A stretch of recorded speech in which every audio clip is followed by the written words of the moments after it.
pessoal, meu nome é Sara Machado e nós estamos iniciando mais um episódio do nosso podcast. Sejam bem-vindos ao Papo de Laticínios.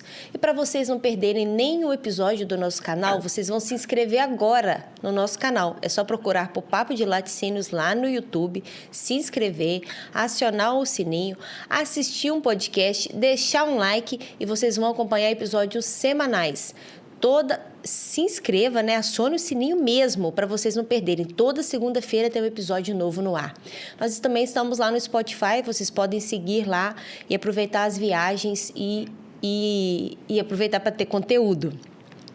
E lá nas nossas redes sociais nós compartilhamos os nossos cortes e nós interagimos com vocês. Então siga @papo de laticínios, @sara.machados. E eu gostaria aqui de agradecer aos nossos patrocinadores, a Evomilk e o Evopac. A Evomilk é mais do que uma empresa de software. Ela é uma parceira dos laticínios do Brasil. O software e aplicativo da Evomilk são fáceis de usar e permite aos laticínios gerenciar os fornecedores de leite, né, que são os produtores de leite, os técnicos de campo, o transporte e a coleta do leite, em uma única ferramenta. A Evomilk entende que, em média, 80% de todo o faturamento de um laticínio fica no campo e nós estamos aqui para ajudar você a controlar esse aspecto crucial do seu negócio. Eu gostaria também de agradecer a Evopac. O Evopac é a digitalização das planilhas. É uma solução completa e inovadora de controle e monitoramento de todas as etapas dos seus laticínios. O Evopac é o fim das planilhas. É o nosso programa de autocontrole digital. Para conhecer mais, vocês podem chamar a gente lá no direct ou @evomilk_br ou @evopac_oficial ou no www.evomilk.com.br. Pode entrar lá no site e solicitar uma demonstração. Nós estamos recebendo hoje o James. Ele já falou aqui comigo que ele só recebe em dólar, então eu estou preocupadíssima o que vai chegar aqui de boleto para mim após esse podcast. A gente vai falar sobre o panorama do setor lácteo do Brasil, né? Ele vai trazer, com sua experiência, qual que é a visão dele sobre o nosso setor, principalmente, às vezes, já pensando no ano que vem, né? Nesse ano que já está chegando, né, James? Seja bem-vindo ao Papo de Laticínios. Muito obrigada pela sua disposição, sua disponibilidade. Ajustar as agendas não foi fácil, mas nós estamos aqui. Muito obrigada mesmo. Eu queria que você contasse para a gente quem é o James, né? Ele tem o primeiro e o segundo nome internacional, gente. Eu estou com dificuldades aqui para comunicar com o meu convidado. Seja bem-vindo, James. Olá, Sara. Boa tarde. Eu que agradeço o convite do Papo de Laticínios. Eu sempre assisto aos vídeos, né, no canal. Já ouvi alguns episódios no Spotify, né? É sempre bom aproveitar as viagens, né? Ouvindo, né, os conteúdos. Acho que a viagem é mais rápida e a gente sempre, enquanto está na estrada ali, eu particularmente vejo como grandes momentos de inspiração, né? Muitos insights surgem a partir desses conteúdos. Bom, James Cisnandes, meu nome, como você citou. Embora o primeiro nome americano, o segundo é de origem espanhola, mas sou brasileiro. E, a propósito, sou nordestino. Então, sou do sul da Bahia, o extremo sul da Bahia, praticamente ele divisa entre Minas, Espírito Santo e Bahia. Minha relação com o campo é de berço. Eu nasci numa fazenda. Era uma fazenda do meu avô, era também um produtor de leite, além de outras culturas, como o cacau. E eu fui morar na cidade aos 8 anos, então a minha conexão com o campo foi durante toda a infância, e mesmo durante a adolescência, os finais de semana, as férias eram na fazenda. Então essa conexão com o campo vem de berço.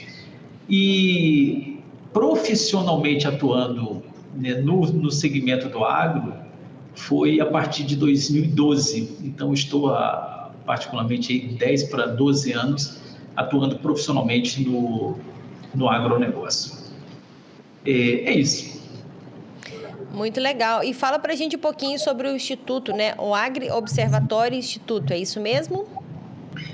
Agro-observatório. Aí você, mais uma vez, poderia falar por que colocou em inglês, né? Bom, primeiro, o objetivo de colocar o nome em inglês, né, aqui junto com os sócios fundadores, eu sou cofundador, foi de pensar já no nome que lá na frente pudesse internacionalizar. A ideia do nosso conteúdo, né, do trabalho que a gente faz, é realmente democratizar o acesso às informações de maneira estruturada, de maneira confiável, sobre os N desafios do agronegócio brasileiro, sob o ponto de vista empresarial. E já nascendo com o nome em inglês, a ideia já era esse passo pensando na internacionalização no futuro. O porquê do Observatory, isso é muito interessante, eu sempre, aí foi uma ideia minha mesmo, eu sempre gostei de estudar comportamento do consumidor. Eu sempre gostei de estudar geopolítica global. E o que eu percebo é que nós temos uma tendência a olhar o problema ou os desafios das empresas sempre dentro de um casulo, né? Sempre dentro de uma caixinha. Sendo que, quando nós comparamos, que aí é o que é chamado também no inglês de benchmarking, né? Quando você faz um benchmarking com outras práticas, isso pode fazer com que o empresário não tenha que repetir erros que já aconteceram. É o que a gente também chama de lições aprendidas. Então, a ideia do Agro Observatory é monitorar o comportamento do mercado agro nas suas diversas cadeias produtivas e nos diversos elos de cada cadeia produtiva, para ser um direcionador, né, para ser um guia para os empresários na tomada de decisões sobre diversificação de portfólio, abrir novos mercados, melhorar o posicionamento da sua marca. Então, N desafios que as empresas têm, a gente tem isso como apoio. E óbvio que a gente precisava definir um foco. O foco são as pequenas e médias empresas do agronegócio brasileiro. Entendi. E pensando nisso, né, na sua especialidade, né, sua e da sua equipe, a gente vai falar um pouquinho sobre o panorama do setor lácteo brasileiro. Eu queria que você falasse para a gente assim, qual que é a visão, né, de vocês sobre o setor. Sobre o setor lácteo, né? Vamos focar muito no nosso leite. Eu sei que vocês gostam bastante de falar de leite também. E pensando assim, né? Quais são as principais tendências que moldam o nosso mercado? Eu acho que é legal você falar que você gosta de comportamento de consumidor. Eu acho que isso é muito importante. A gente vai até falar mais para frente especificamente disso. E também pensando assim, o que a gente pode esperar para o próximo ano? O que a gente tem de tendência que é importante estar prestando atenção? Igual você falou, né? Já que vocês são muito focados em pequenas e médias empresas, a gente também aqui, né, que é muito levar informação para os pequenos e médios, que a gente sabe que sempre as coisas são mais difíceis. Então, a intenção é de facilitar, de chegar mais rápido, de chegar de uma forma mais simples ali para esses empreendedores. Sara, é uma ótima pergunta, né? Pensando aí em final de ano, início do próximo ano, nós ainda estamos colhendo os frutos de tudo que aconteceu na pandemia. Eu diria que as consequências geradas pela pandemia, elas ainda não terminaram, né? Talvez em ondas, a gente ainda está recebendo essas últimas ondas, esses últimos reflexos do que a pandemia trouxe. E por que eu vou começar a responder falando disso?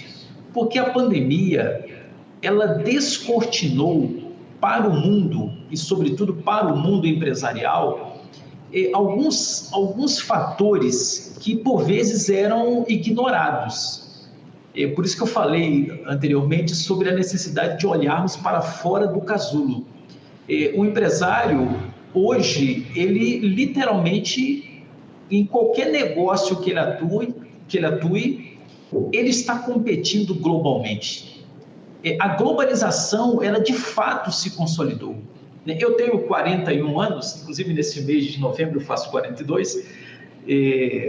Eu vivi na escola, acompanhei de perto quando falava-se muito na globalização, mas como algo que estava para acontecer. Hoje eu vejo como algo que já se consolidou, embora ainda haja espaço para expansão. A pandemia, ela levantou, como eu disse, descortinou os riscos da globalização, da interdependência entre as nações e, sobretudo, essa competição em escala global. Primeiro, as empresas que nunca imaginavam que liberariam os funcionários para trabalhar home office tiveram que liberar os trabalhadores para um home office. Ou seja, atividades que até então pareciam impossíveis ser realizadas dentro de casa, agora é possível. Mas isso é o lado positivo da coisa. O outro lado, que eu nem vou chamar de negativo, mas eu vou chamar de outro lado, é a competição por mão de obra. Hoje, um desenvolvedor, né, um mercado de tecnologia muito aquecido, um desenvolvedor de software, ele recebe hoje uma proposta pela internet, pelas plataformas como LinkedIn, para prestar serviços para qualquer lugar do mundo, recebendo em dólar. Então, às vezes, ele está ganhando um salário aqui, ele vai receber uma proposta para ficar alocado num projeto, sei lá, por 6 meses, sem precisar sair de casa, pode trabalhar lá de bermuda à vontade, e vai ganhar 3, 4 vezes o valor que ele ganha aqui no Brasil, trabalhando lá fora, prestando serviço para fora. Então, essa competição em escala global, essas consequências ainda estão acontecendo, ainda não está muito certo como é que esse negócio vai ficar. Por exemplo, algumas grandes companhias multinacionais têm anunciado a questão do retorno ao trabalho fisicamente. Grandes companhias têm feito esse movimento, porque tem os prós e contras do trabalho ser totalmente remoto, né? O ser humano é um ser social. E a gente, juntos, é possível compartilhar ideias, ter insights, conhecer as pessoas de forma totalmente do que é, né, o online, né? Nós estamos aqui aproveitando a tecnologia para fazer, né, essa transmissão, mas é diferente da colaboração no dia a dia. Você vai para um quadro, por exemplo, eu tenho meu quadro aqui, tem horas que para fazer o download das ideias, você tem que ir para um quadro branco. Você começa a escrever, então isso ajuda na criatividade. Então, eu acho que esse é um desafio que as empresas precisam sedimentar, consolidar agora, talvez para 2025. Esse é um aspecto. O outro que você comentou, aí já colocando como spoiler, são perspectivas do próximo ano, eu vejo que é a questão da tecnologia propriamente dita. Nós vivemos um problema sério de mão de obra. Eu tenho ficado cada vez mais surpreendido com pessoas reclamando da falta de mão de obra nos diversos setores, não só no agro, não só na cadeia do leite, não só dentro da porteira, mas em diversos setores. É impressionante como as pessoas têm reclamado de falta de mão de obra. Eu diria que são 2 fatores: a falta de mão de obra qualificada e a dificuldade para reter o talento. Então, assim, você não encontra a pessoa ou encontra a pessoa não qualificada, e difícil quando você encontra alguém qualificado você reter. Então, é um momento muito desafiador. E aí, como é que o empresário sai dessa saia justa, né? Como é que o empresário sai desse dilema? Tecnologia. Não tem jeito, tem que tentar automatizar. E aí, ao mesmo tempo, vai gerar, né, todos os questionamentos que normalmente virão de sindicatos e tal, sobre como que a tecnologia vai roubar o posto de trabalho. Mas, na verdade, como é que você resolve os 2 lados da moeda? É difícil, né? Mas, então, para não delongar, Sara, eu destacaria esses 2 tópicos como principais fatores aí para vamos dizer assim, o ano de 2025, né, como desafios aí, a questão da como qualificar, reter mão de obra, e a questão de revisar os processos de uma maneira estruturada e avaliar oportunidades de inserir tecnologia, seja ela em hardware ou em software ou ambas.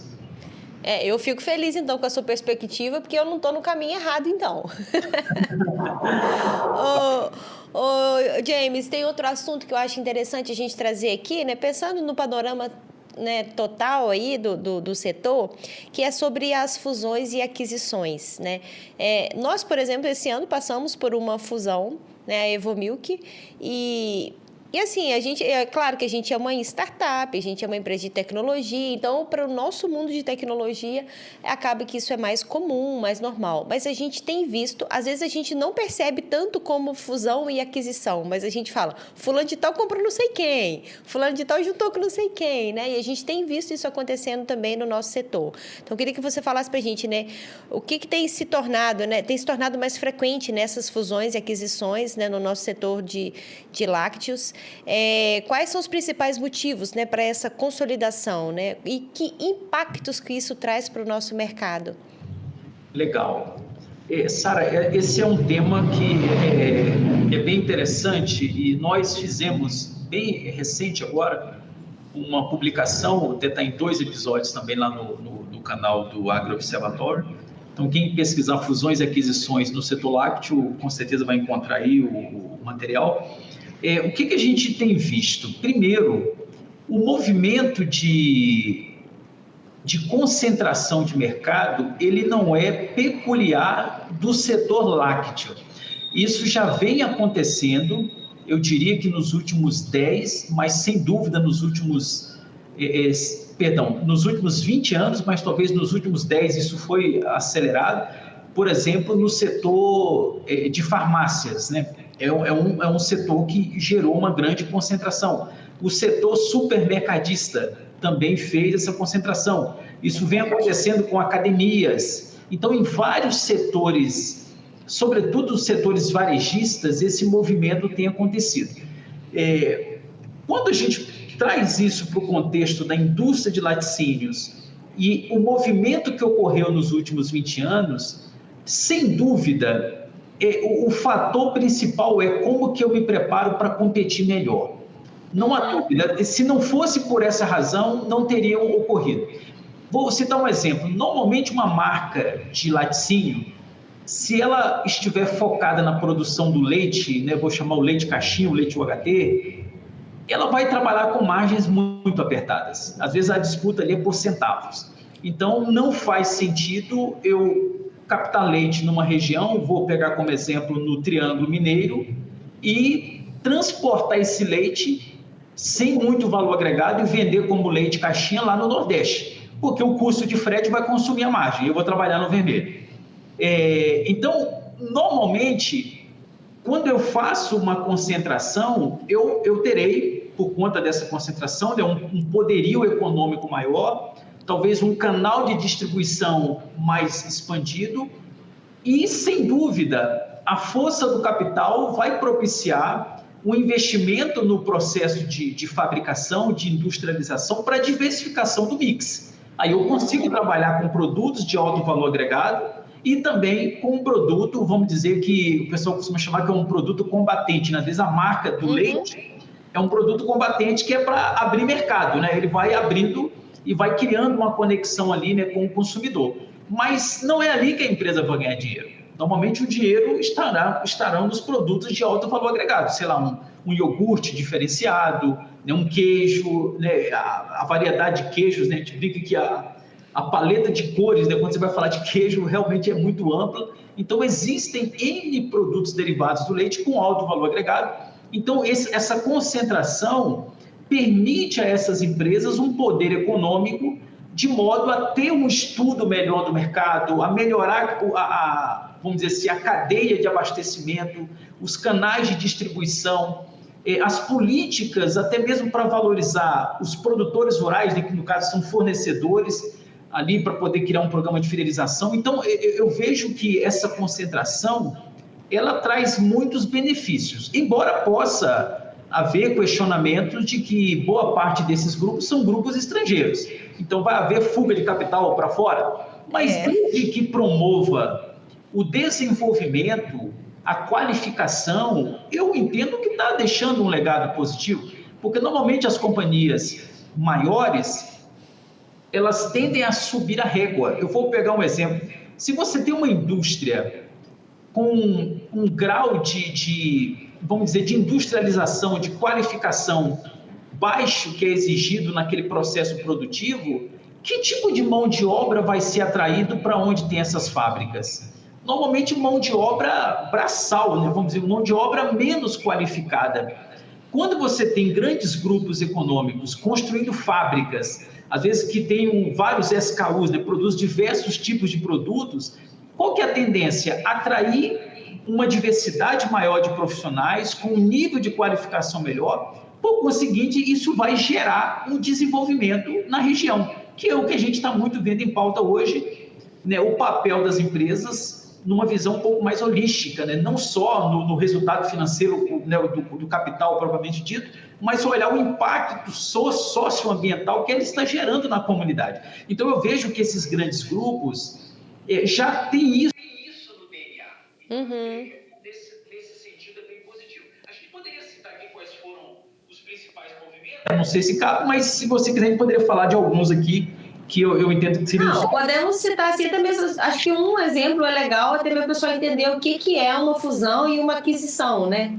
O que aconteceu. Eu acho que é legal, assim, para quem ainda não sabe, né? Acho o conceito, né? Boa, Sara. É bem pertinente esse ponto. Vamos lá, fusões e aquisições. A fusão é quando uma empresa se junta com outra. Aí vamos pegar, quem está nos ouvindo aqui de Minas Gerais, recentemente foi anunciada a fusão da Porto Alegre, Laticínios Porto Alegre, com a Verde Campo. Esse é um processo de fusão. Quando acontece uma aquisição, é o caso da Lactalis com a Itambé. A Lactalis adquiriu a Itambé. A Lactalis, né, o grupo francês, ela tem um formato, uma estratégia que eu particularmente acho muito louvável.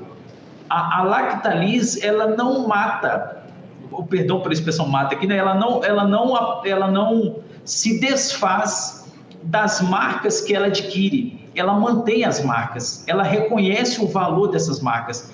Eu até fico pensando, né, o que seria da dona de casa que há mais de 60 anos vê a marca Itambé na gôndola do supermercado e de repente chega lá e não tem mais Itambé e encontrar escrito Lactalis. Ela não ia comprar, né? Não ia comprar, provavelmente não. Então, a Lactalis, ela faz a aquisição das marcas, coloca debaixo de um guarda-chuva, né, como se ela fosse ali uma holding, e ela protege essas marcas. É mais ou menos o que a Unilever também fez, né? Ela tem várias marcas dentro desse guarda-chuva. Então, esse é o processo de fusões e aquisições. Normalmente, o termo fusões e aquisições é mais uma definição técnica e jurídica, né? Para explicar, por exemplo, tanto é que o direito empresarial, né, sobretudo a lei, né, das SAs, é que estabelece esses conceitos relacionados a fusões, aquisições e tal. Então, tem uma lei própria para isso. Mas, no jargão popular, é isso. Quando uma empresa se junta com outra, ou quando uma adquire a outra. Também tem um processo que é menos falado, que é o de cisão. Então, tem fusões, aquisições e tem a cisão. A cisão é quando separa. Vou pegar um exemplo. Isso aconteceu, e vou trazer um exemplo dentro do próprio segmento do leite. Num passado não tão distante, o grupo BRF tinha a divisão de lácteos.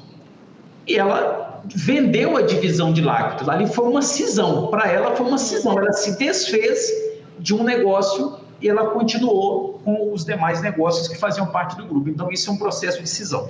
Mas esse mercado de fusões e aquisições, essa tendência tem acontecido, eu vejo um fortalecimento, o produtor sempre, aí pensando no papel do produtor, como a gente está falando aqui, papo de laticínios, eu quero dar duas mensagens aqui, uma para o produtor que está nos ouvindo e deve estar se perguntando, né, puxa, como que nós nos beneficiamos disso? Bom, quanto mais profissionalização, melhor em qualquer setor. Porque profissionalização está ligado também à educação, e quanto mais você tem educação, também melhor. Você conhecer as coisas. Então, eu vejo que o produtor, ele se beneficia porque ele vai ter o apoio de uma empresa, de um grupo empresarial, que sabe planejar o médio e longo prazo. Normalmente, empresa de dono, ela foca muito no curto prazo. O resultado desse mês, o resultado desse ano. Uma empresa, um grupo empresarial, a exemplo do Grupo Lactalis, normalmente ele vai pensar o curto, médio e longo prazo. Ele pensa na perenidade, ele pensa na continuidade do negócio. E sob essa perspectiva, quando a gente olha para o produtor rural lá no campo, essas empresas, elas têm lá os grupos de estudo, com pesquisa e desenvolvimento, etc., que pensam o seguinte: A atratividade do setor do leite, como é que está para o produtor rural? Está fazendo sentido para o produtor rural continuar investindo nessa atividade? Então, esse tipo de grupo empresarial pensa nisso, porque ele depende da matéria-prima que vem do campo. Então, provavelmente ele vai ter estudos para falar como que eu torno a atividade da pecuária de leite mais rentável para que eu continue atraindo novos produtores, ou mesmo pensando na questão da sucessão familiar, para que haja uma sucessão, porque o filho vê que aquele negócio é rentável. Então, os grandes grupos empresariais, pelo próprio nível de maturidade da gestão, eles olham o ecossistema em que a empresa está inserida. Ele enxerga de uma maneira integrada a cadeia de abastecimento, a cadeia produtiva. E, para mim, os pequenos laticínios, nenhuma crítica a eles, acho que é uma questão de estágio de maturidade. Às vezes ele não consegue pensar dessa forma, ele às vezes está olhando muito o curto prazo. E aí, Sara, para a gente passar para a próxima questão, eu faço um paralelo aqui, para quem já estudou sobre a pirâmide de Maslow. Quem não estudou, depois dá um Google aí, pirâmide de Maslow, que é a teoria das necessidades, né? A pirâmide da hierarquia das necessidades. Quando a gente olha a pirâmide de Maslow, tudo começa com a necessidade básica. Você precisa se alimentar, beber água e tal. Há muitos anos, eu tenho feito isso, né, em palestras, em eventos, em consultorias. Eu falo que as empresas também, elas passam por uma classificação semelhante à pirâmide de Maslow. Uma empresa pequena, normalmente ela está preocupada com as necessidades básicas, que é como que ela vai se manter de pé. Como é que eu produzo? Às vezes nem está fazendo corretamente a análise de margem de lucro, ela quer sobreviver. A pirâmide de Maslow. Agora, quando você pega um grande grupo empresarial, vou citar aqui, né, a Lactalis, a Nestlé, essas empresas, elas estão olhando lá na frente. Então, normalmente, ela já está no estágio da pirâmide, não de necessidade básica. Ela já quer se posicionar, por exemplo, como uma empresa social e ambientalmente responsável. Não é mais a necessidade básica, ela já tem uma bandeira que ela defende. Ela quer ser uma empresa que é vista mundialmente porque ela ajuda a fortalecer o ecossistema em que ela atua, o impacto socioambiental. A própria Nestlé tem um exemplo muito interessante disso, né? Está no próprio portal deles, quando eles avaliam ali a cadeia do café. Como que a Nestlé ajudou, né, a estruturar a cadeia produtiva do café, com a rastreabilidade dos produtos e fazendo com que a produção já tivesse uma garantia de compra em longo prazo, ajudando esses produtores a financiar a tecnologia no campo. Ou seja, isso é um olhar muito mais ampliado. Isso dificilmente a gente vai ver numa empresa pequena, de pequeno porte. Não, pois é. E assim, eu acho que o que a gente tem que entender, né, sobre fusões e aquisições e toda a sua explicação é que é muito a tendência, né? Assim, a gente está vendo que cada dia mais isso está acontecendo. Então, eu acho que quem está no setor precisa de estar atento, precisa de entender como é que funciona. Eu acho que não pode ser radical a ponto de pensar, não, né? Eu não junto com ninguém, né? Não, acho que não é assim. Tem muitas coisas, eu falo assim, as coisas têm que ser estudadas, né? Precisa de ter uma estrutura boa ali de advogados para dar um suporte legal, mas as coisas precisam de ser analisadas, né? Às vezes é uma forma de você ficar muito mais forte.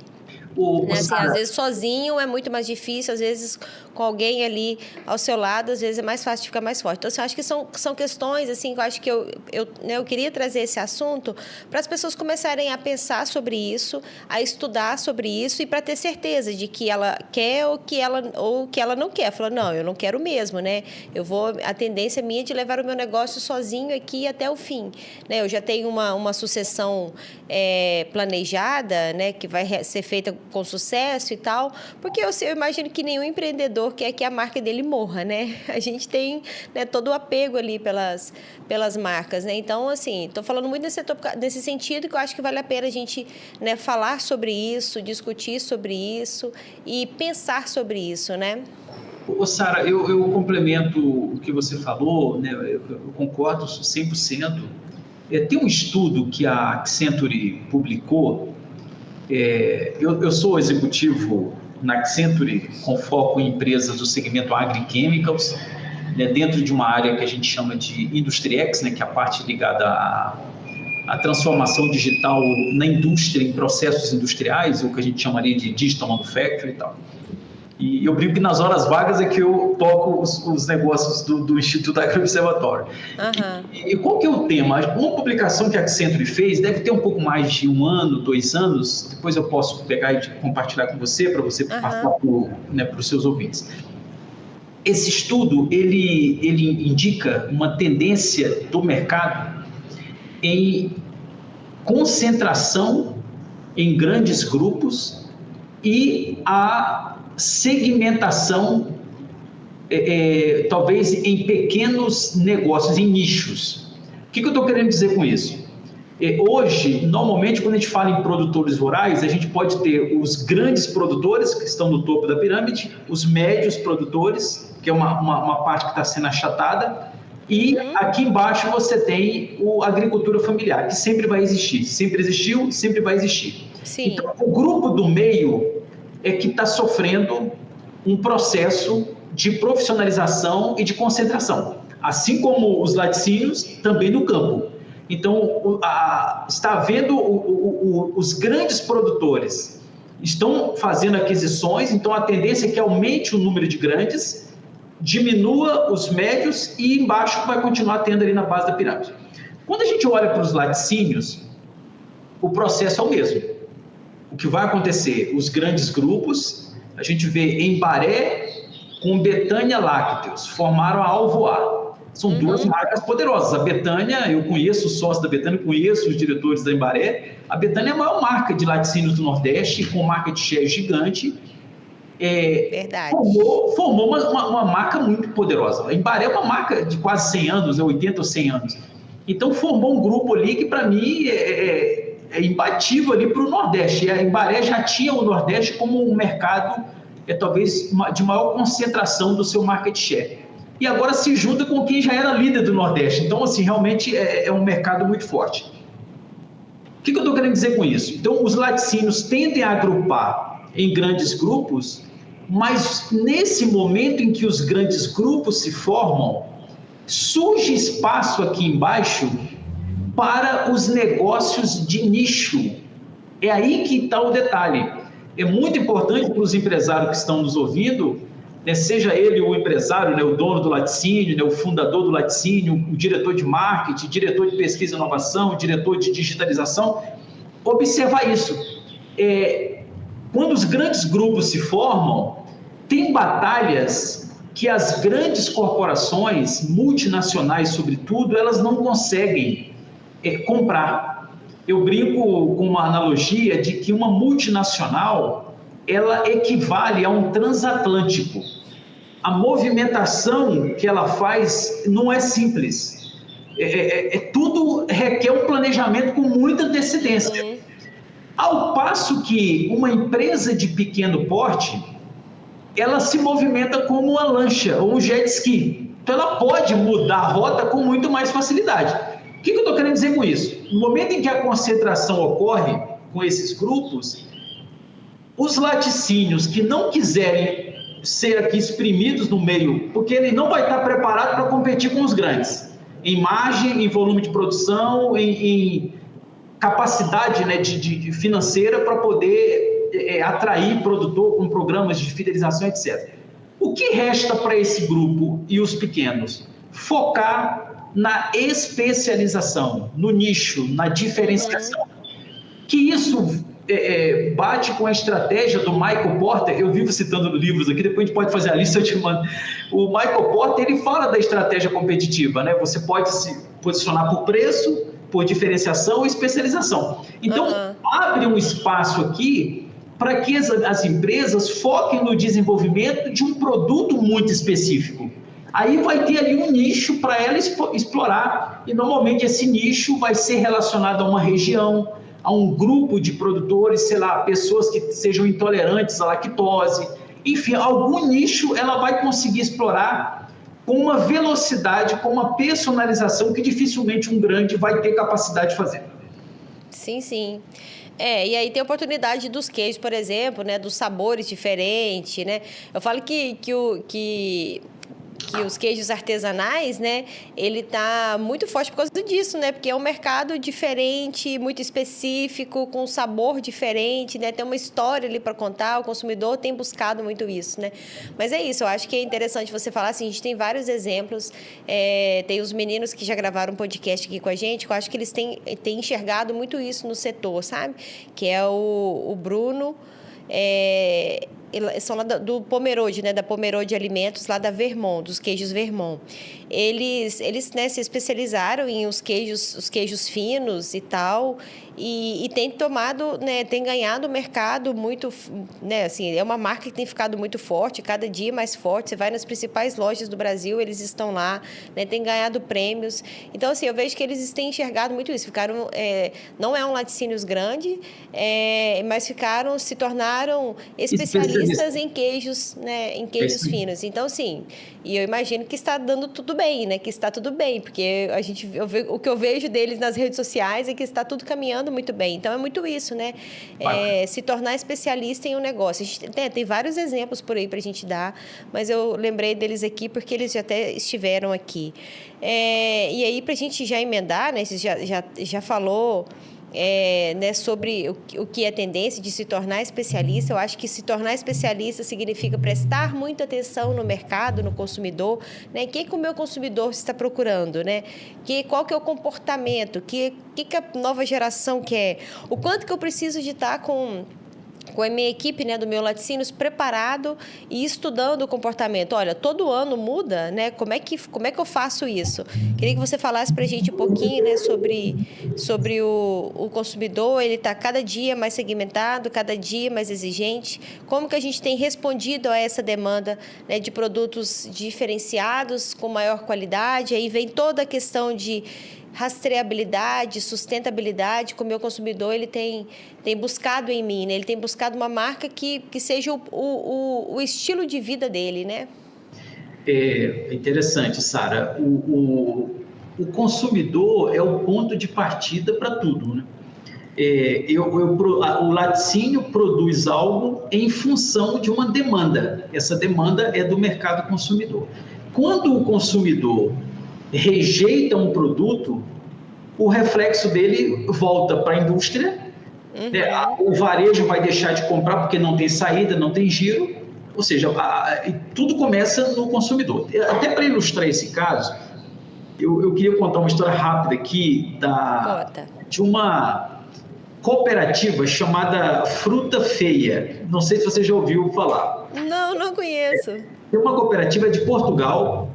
O nome da cooperativa é Fruta Feia.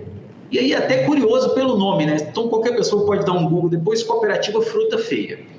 Qual foi a natureza do negócio da cooperativa Fruta Feia? Eles fizeram uma pesquisa na Europa, né? Sobretudo na região ali de Portugal, e constataram que 1/3 dos alimentos eram rejeitados no ponto de venda, né, no que a gente chamaria aqui de sacolão, supermercado, porque apresentava algum aspecto feio. Olha que interessante. E aí, você pode pesquisar depois, você vai ver que às vezes uma cenoura com uma característica diferente, a gente lembra até da infância, né, quando você viu uma banana, acho que é Felipe, né, que o pessoal chama. Isso, que ela é gêmea. Junto, a pessoa fala, não vou comer essa banana. Então, enfim, às vezes as frutas aparentam algum aspecto assim.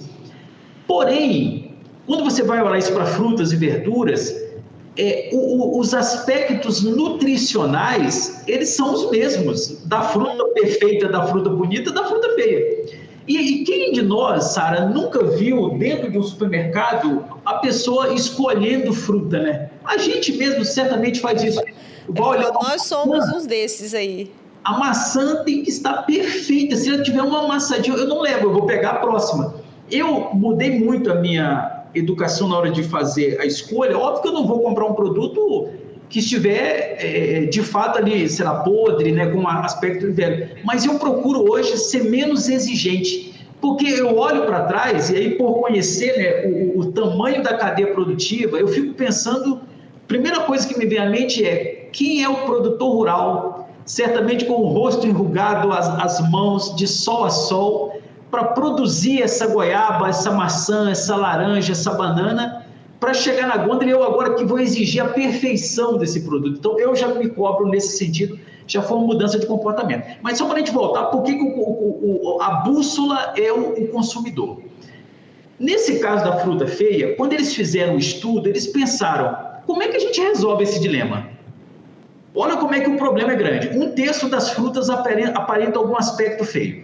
Essa fruta chegava no ponto de venda, o consumidor não ia levar para casa.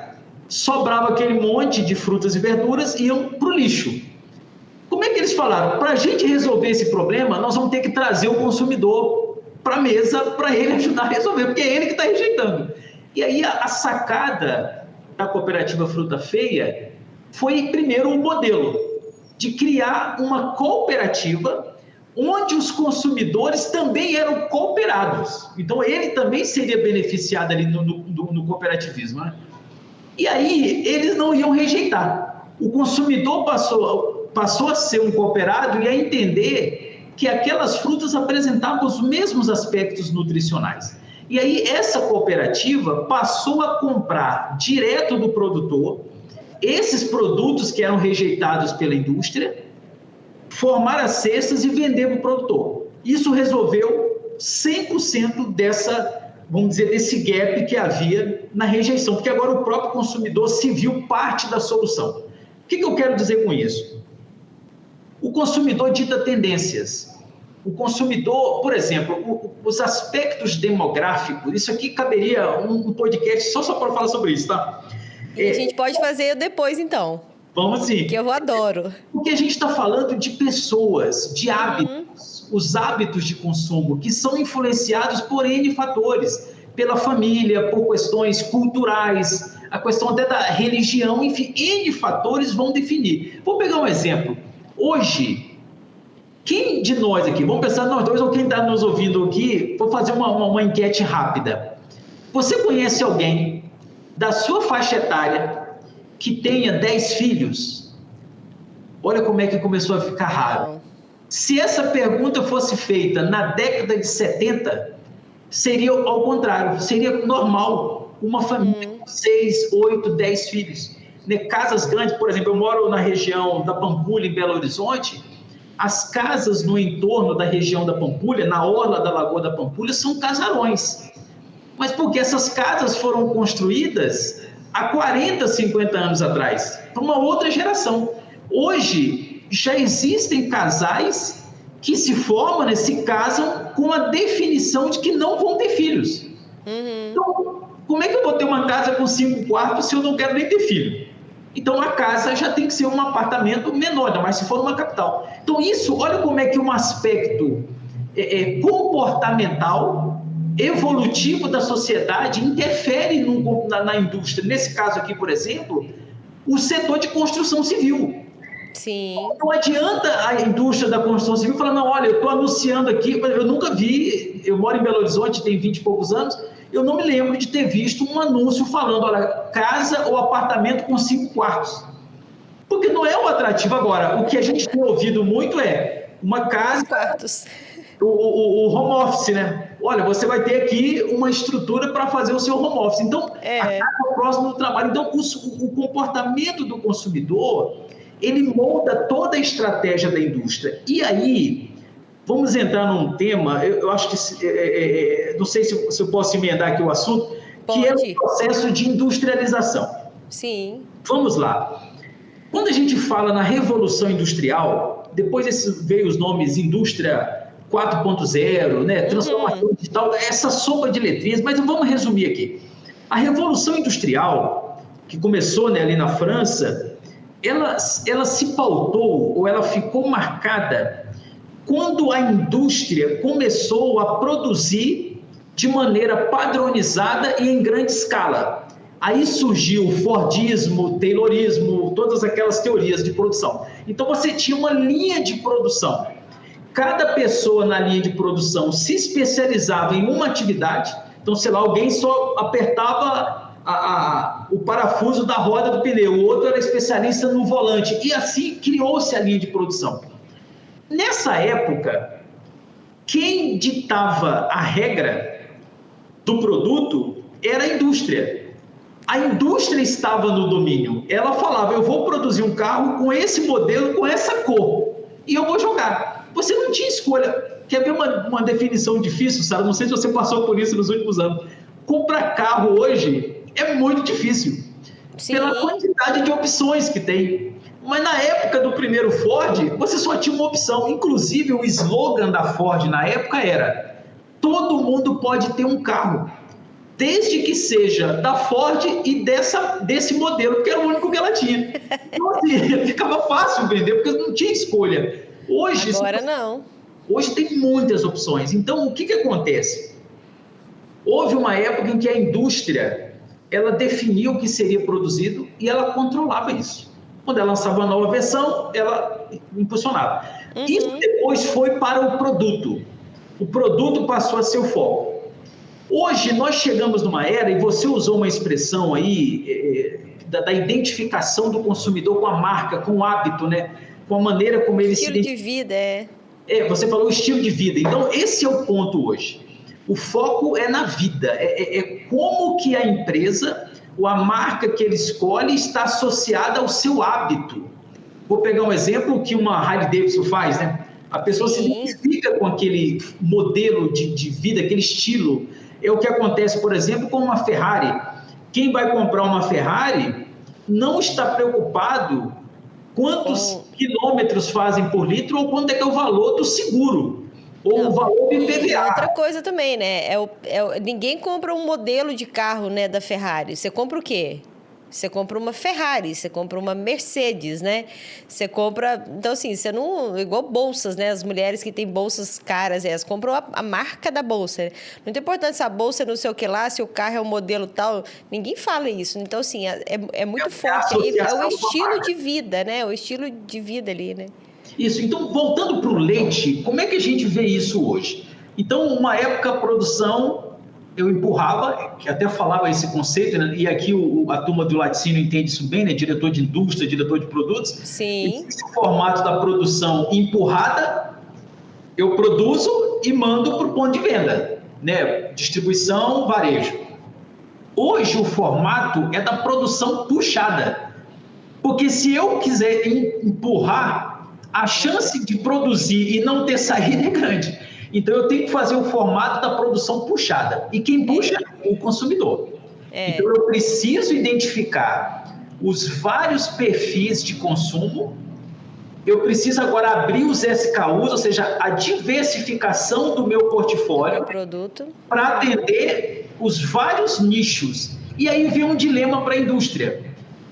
O que caracterizou o que a gente chama de industrialização é a produção em grande escala. Só que produzir em grande escala, atendendo vários perfis de consumidores, não é tarefa simples. Então, hoje a indústria, né, o processo industrial, né, do ponto de vista de maquinários, de sistemas de produção, está fazendo uma adequação para que ela seja um pouco mais flexível, para que eu consiga produzir em escala e atender às peculiaridades desses nichos de clientes. Então, esse é o grande movimento. E não tem como fazer isso de forma separada. Então, eu preciso... E aí, olha como é que os grandes grupos, nesse caso, eles se diferenciam. A gente falou de fusões e aquisições. Para montar uma fábrica que esteja, ao mesmo tempo, olhando para o mercado consumidor, monitorando esses perfis de cliente, as tendências, estrutura o processo de produção para atender isso e até mesmo... pode ser que exista um grupo de consumidores, por exemplo, né, resistentes à questão de lactose, todas essas diferenciações que tem hoje, que vai demandar da indústria um olhar diferenciado lá para a produção na fazenda. E talvez fazer parcerias com produtores para eles produzirem um determinado tipo de leite com um teor de matéria gorda, de proteína, enfim... que atenda aquelas características para produzir um alimento que seja específico para aquele grupo. Então, olha como é que a visão tem que ser integrada. Então, eu acho que a gente está passando por um momento onde a tecnologia, nesse momento, é fundamental. Não dá para fazer isso tudo com planilha, né? Até vocês falaram aí de uma solução Exato. que é para substituir a planilha. Exato. E aí, né, eu tô super empolgada aqui, com você, pensando, gente do céu, na verdade eu tinha que ter cada tópico que eu coloquei aqui podia ser um podcast com o James que já ia ser um sucesso total. Porque, assim, é muito assunto interessante que a gente precisa de explorar mais aqui no setor. Eu estava no Congresso de Mulheres do Agronegócio, né? Congresso Nacional das Mulheres do Agronegócio. O que o pessoal mais falou lá, repetiu lá a palavra lá, foi comunicação. A gente precisa de comunicar melhor, que a gente precisa de comunicar mais. A palavra do Congresso foi comunicação. Quem está me ouvindo vai lembrar disso. Então, assim, eu acho que a gente precisa de fazer isso aqui mesmo, sabe? Eu dou muito valor a quem produz conteúdo no nosso setor, porque não é fácil, né? Assim, as pessoas que entendem do negócio também estão ocupadas com outros negócios, então tirar um tempo para isso aqui não é muito, né? É difícil na nossa agenda, né, desafiador, né? É desafiador, exatamente. Mas que bom, né, que a gente tem pessoas igual você que pode trazer bastante conteúdo para a gente. Assim, eu já deixo aqui, antes da gente passar para o próximo ponto, eu já deixo aqui, né, o convite para você realmente vir aqui e a gente explorar muito mais assuntos que a gente só está passando hoje, porque eu acho que vai ser muito legal. E aí, para a gente ir para um dos tópicos aqui que eu não queria deixar que a gente comentasse, para a gente ir finalizando o nosso papo, eu queria que a gente falasse sobre isso, né, sobre transformação digital, como é que você enxerga o nosso setor em relação a isso, quais são os desafios que as empresas, eu falo, né, empresa de laticínio, mas hoje eu estou do lado de cá, né, hoje eu sou uma empresa de tecnologia. Quais são os desafios que as empresas enfrentam para implantar mudanças, né, porque eu falo que transformação digital, né, que a digitalização dos processos, ele faz muita, né, vai muito ali da cultura, né, das pessoas que estão envolvidas ali, né. Então é uma mudança muito grande. As pessoas têm muito medo de mudança, né. E o nosso setor ele é muito conservador, né, James?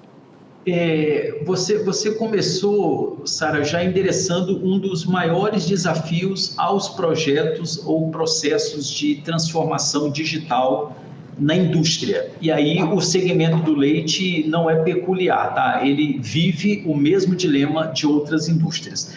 Nós temos alguns segmentos de indústria que estão mais avançados. Se a gente tivesse que traçar uma régua de maturidade do ponto de vista de digitalização ou de transformação digital, sem dúvida, a indústria automotiva ela estaria no topo. Tanto é que quando a gente pensa em robôs no chão de fábrica, a primeira imagem que vem à nossa mente é da indústria automotiva. Verdade.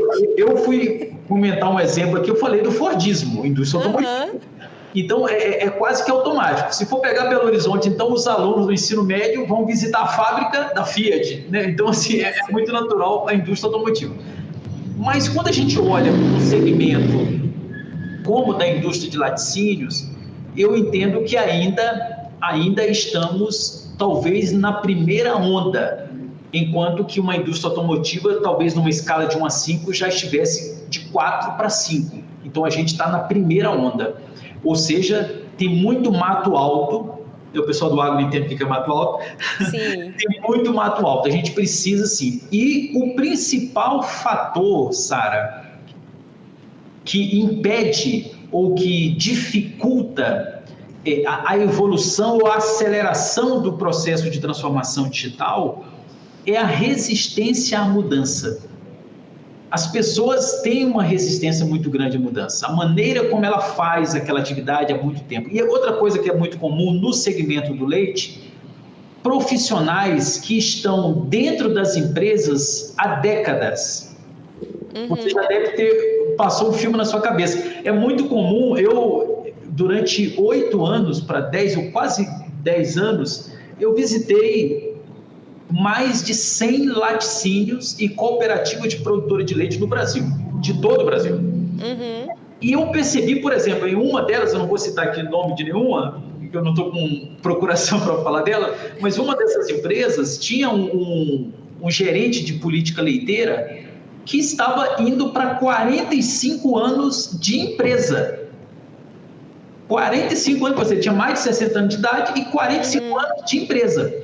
Como é que você chega para uma pessoa com 45 anos de casa, batendo o crachá ali, e você começa a falar da necessidade de otimização de processo. Assim, a pessoa isso, a pessoa recebe até como ofensa. Ele olha para você, você tem a metade, então, às vezes a metade da ideia e fala assim, James, quem é você, meu filho? Eu tô aqui já tem tantos anos, né? Ou seja, tem 4, você nem era nascido quando eu já estava aqui. Então, essa é a resistência. E como é que você rompe isso? Bom, tem N formatos, eu não vou entrar no detalhe do como para a gente não perder os tópicos que eu imagino que façam sentido a gente citar. Então, para mim, a resistência à mudança, integração de sistemas, software, é outro desafio, porque toda empresa usa mais de um sistema. É normal a gente conversar aí com diretores, gerentes da área de política leiteira, que fala assim, eu uso hoje de 5 a 10 sistemas, eu queria ter um só. Isso é utopia. E eu hoje aqui na Evomilk eu cuido da implantação de sistemas, então eu fico exatamente nessa linha aí de integrações, entendeu? E é uma dor de cabeça mesmo, a gente entende, mas assim, os dois lados, né? Tanto um sistema quanto o outro, todo mundo tem conversado cada dia mais para facilitar tudo, sabe? Então, assim, se isso pode te tranquilizar, eu digo que tem muita gente conversando, né? Muitas parcerias sendo feitas, sabe?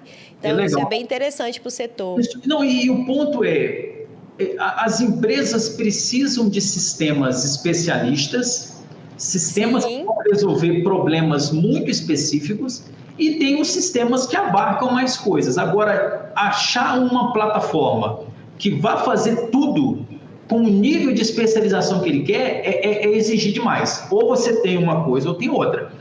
E para mim existe, por exemplo, o ERP, né, o software de gestão. Tem as ferramentas de gestão de mercado, né, as principais, né, dos grandes de empresas de médio porte e pequeno. E tem algumas especializadas por ramo de negócio, por exemplo, software de gestão para laticínio. E tem outros softwares que são específicos por temas. Por exemplo, faz sentido a Evomilk desenvolver uma ferramenta de BI para competir com, por exemplo, Power BI? Não faz sentido, porque a ferramenta do Power BI já se popularizou. Então, assim, no passado tinha lá o ClickView, né? Hoje é Power BI. Então, tem algumas necessidades nas empresas que existem ferramentas especialistas. E para outras, vai ser necessário criar soluções customizadas. Então, não dá para vender sonho. Dá para diminuir a quantidade de sistemas dentro das empresas? Com certeza dá. Mas isso é preciso rever a questão cultural, é preciso rever processo e, por último, você vai ver a questão de sistema. O sistema nunca deve ser a primeira discussão. Outro ponto é a qualificação das pessoas. Se você vai promover esse tipo de mudança, você prepare a sua equipe, né? Se as pessoas estão preparadas para esse novo, o novo sistema, o novo método de trabalho, o novo processo. Então, tem que haver um trabalho que a gente chama de change management, né? Gestão da mudança para esse trabalho. E aí vem uma outra discussão, Sara, que é ajudar essas pessoas na requalificação. Por exemplo, que seria, a gente chama de reskilling, né? Então, a pessoa tem uma habilidade e ela precisa ser preparada para outra. Por exemplo, eu ouvi uma frase hoje dizendo que inteligência artificial será o novo Excel em, no máximo, 3 anos. Observe, até 2027, as pessoas vão usar inteligência artificial no trabalho, no escritório, igual usam uma planilha Excel, ou usam Word, ou usam PowerPoint. Com esse grau de familiaridade.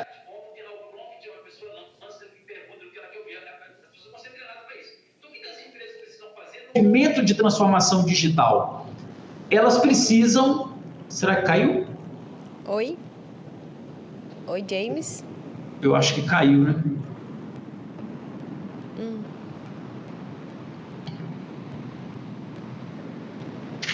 Oi, James? Opa, tô aqui.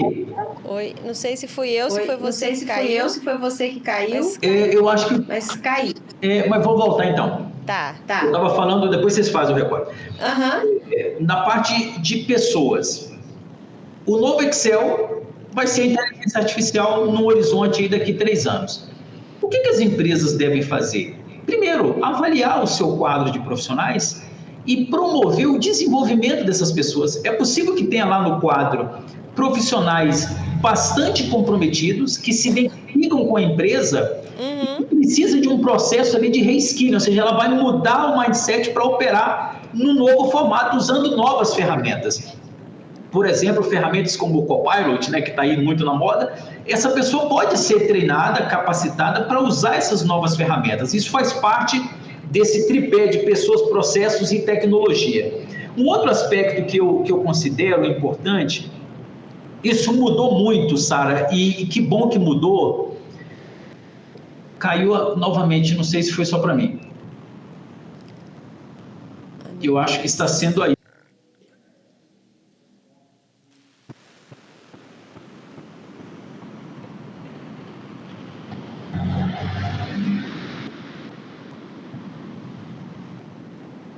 Eu acho que a conexão está caindo de novo, sabe? Oi. Eu acho que é aí, tá? Também tô achando que é aqui. Tá, mas pode ser um sinal que está na hora de acabar. Menos mal. Eu queria dizer o seguinte, para a gente fechar esse tema, o último tópico que eu colocaria como desafiador nesse movimento, nessa jornada de transformação digital da indústria de laticínios, está ligado à aproximação da área de tecnologia do negócio. No passado, isso mudou, melhorou muito, mas ainda existe, né, os silos. A TI era vista como um departamento, o pessoal que fica no ar-condicionado. E a turma que precisa da TI é quem está lá no chão de fábrica. Então, essa aproximação da TI, da área de tecnologia com o negócio, é o grande ponto que a gente precisa azeitar. E agora mudou, porque não é só mais TI, né? Porque agora você pega a área de tecnologia, você tem dois grupos, o OT, né, que seria a turma mais de automação, né, o TA, né, automação industrial, e a turma de TI, que é a parte mais de sistemas, software. Então, como é que você, primeiro, unifica os times de tecnologia e faça com que esses times de tecnologia se aproximem do negócio? Pró-business, pró-negócio. Ela tem que trabalhar em prol do negócio. Porque no passado, 15, 20 anos, já cansamos de ver departamentos de TI parecendo cartório ou empresa pública, né? Um monte de você precisa arquivo por ali, né? Não, e assim, você precisando de apoio para resolver um problema e a resposta é, você já abriu o chamado?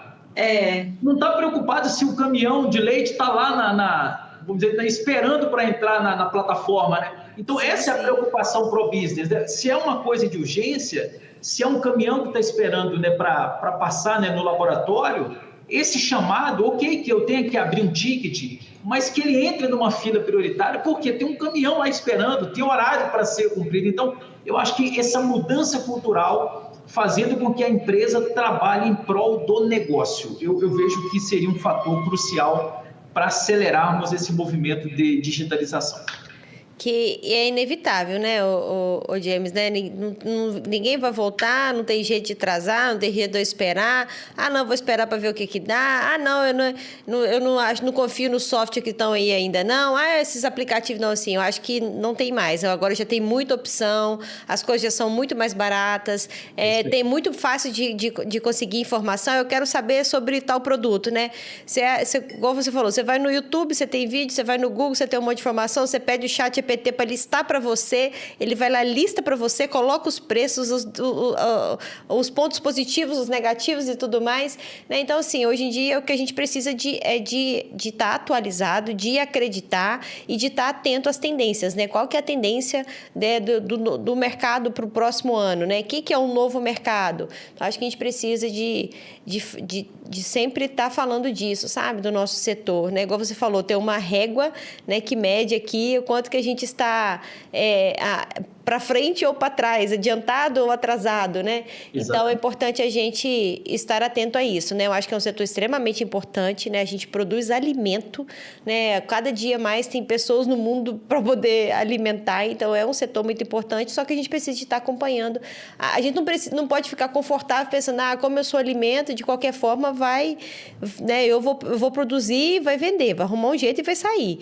E não é isso, né? Eu preciso de estar acompanhando o que está acontecendo, né? E tudo muito rápido, né, James? Tudo muito rápido. Tudo rápido. Quando a gente tem mais ou menos a mesma idade, quando a gente era criança, né? Quanto que a gente demorava para saber de uma novidade, né? Esperava passar no intervalo da novela das 9 da Globo, assim, e agora tem um lançamento novo, o Danoninho não sei o que lá, né? A gente esperava, ficava, né? Era o nosso canal de comunicação, era muito diferente. Hoje em dia, não, é uma cobrança por inovação, por novidade a todo momento, né? Eu falo assim, essa geração mais nova, o que encanta essa geração mais nova? A gente não sabe o que encanta eles, né? Quando você era criança, um iogurte te encantava, não encantava? Sim. Se alguém chegasse para você com um danoninho, né? Com sei lá, um iogurte diferente, vamos falar aqui, né? Do nosso setor. Você ficava encantado com aquilo, você guardava a embalagenzinha para você brincar depois e tal, assim.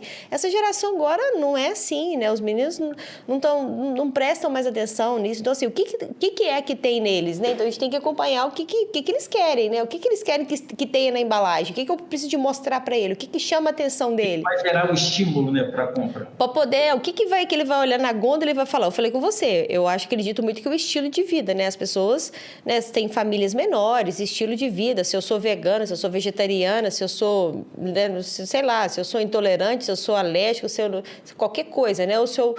Realmente eu sou um amante de queijos. Olha, eu sou um amante, eu, por exemplo, sou, né? Na minha casa sempre tem vários tipos de queijo, porque eu adoro. Então, isso me encanta. Eu chego no supermercado, quando eu vejo, como diz você, aquela paleta de cores, eu falo, caramba, eu quero um de cada um, né?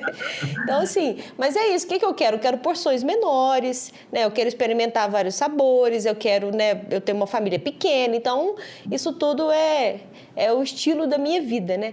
Mas é isso, eu acho que você foi cirúrgico, né? Em vários pontos que você trouxe aqui.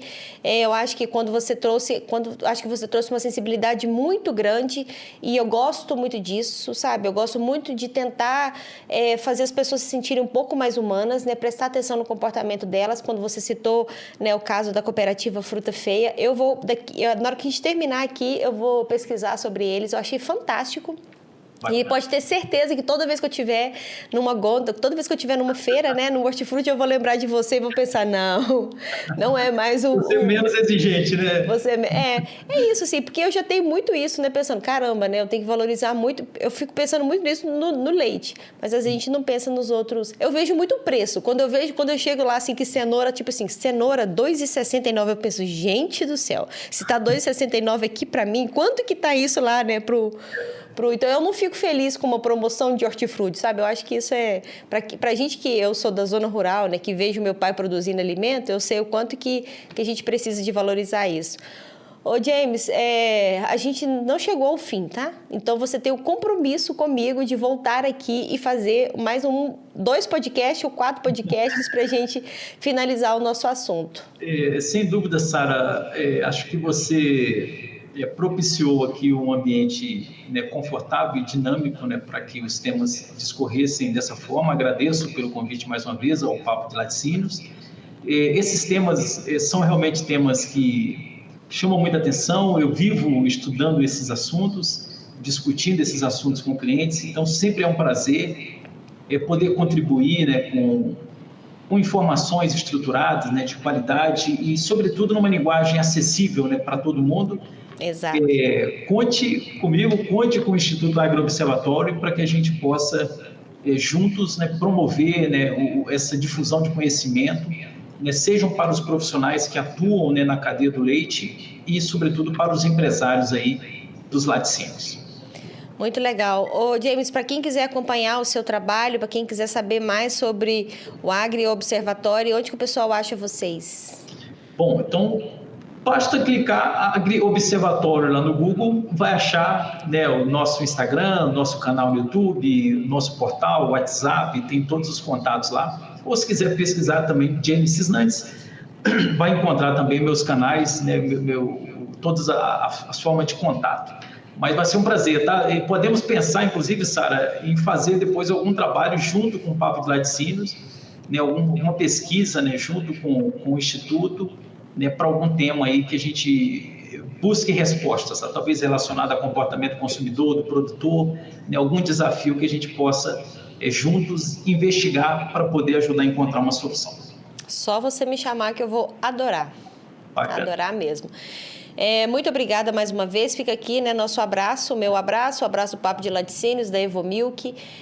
Realmente eu vou entrar em contato com você, né, para a gente realmente fazer um outro Papo de Laticínios, porque eu achei muito legal e tem muitos outros temas que a gente pode trazer aqui para a gente discutir. Às vezes a gente tem coisas que a gente tem medo de falar, né? Então aqui eu acho que a gente pode falar. Se o pessoal quiser xingar, a gente depois eles podem xingar, não tem problema, a gente já aprendeu a absorver isso, a gente não sofre mais, né, James?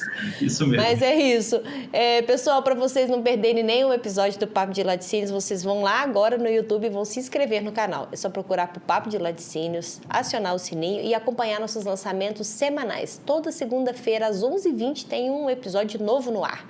E pode seguir também lá pelo Spotify, aproveitar a sua viagem, a sua academia, para você estar atualizado aí com os temas aí do nosso setor lácteo. Siga nossas redes sociais dos nossos patrocinadores, @evomilk_br, @evopac_oficial. E para vocês acompanharem os conteúdos do nosso convidado, é só vocês procurarem lá por Agri Observatório no YouTube ou no Instagram, e vai estar aqui também na descrição do episódio as redes sociais deles. Um beijo para vocês e até a próxima semana.